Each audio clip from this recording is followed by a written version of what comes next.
We're almost there with our tablet layout. It's time to get this done. We have two problems. First, if you've tried this on a Nexus 7 or other 7-inch tablet, there's a good chance the detail view isn't rendering in landscape mode. The reason for this is that the grid view cannot solve for the constraints we've given it. And the reason why we don't have enough room is that the design for this view calls for the toolbar to be placed in line with the detail grid rather than above it. The second problem is a problem of elevation. Our design calls for a shadow around our detail view, but it's just not there. Since we'd like this to have a shadow on all platforms, not just Android L, we can introduce another widget from the support library, Card View. Card View is a container that casts a shadow around a view. When we change the elevation of the card, it casts a larger shadow. Note that Card View has its own version of the elevation parameter.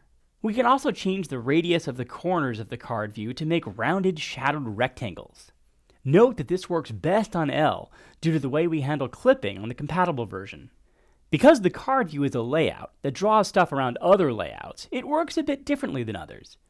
You can control the background color of the layout, the background color of the card, the padding around the card frame, and the padding inside the card frame between the card and its contents. Since Card View is rendered in Android L using elevation, it's important to understand how this impacts the rendering of views. First of all, a view at a higher elevation obscures views at lower elevations. If you have nested views, if a view will obscure the parent, it will also obscure all children of the view. Views that have transparent backgrounds don't cast shadows. Views that are contained within these transparent views will also not cast shadows. Given these constraints, it's relatively easy to create a view with elevations that doesn't render the way one expects. We're going to make extensive use of relative layout to avoid having to add extra hierarchy, which would prevent us from creating the kind of shadows that the design requires.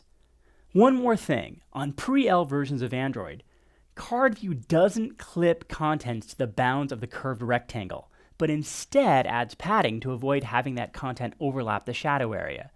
Since we have a dark background on part of our card, this makes a little white line show up.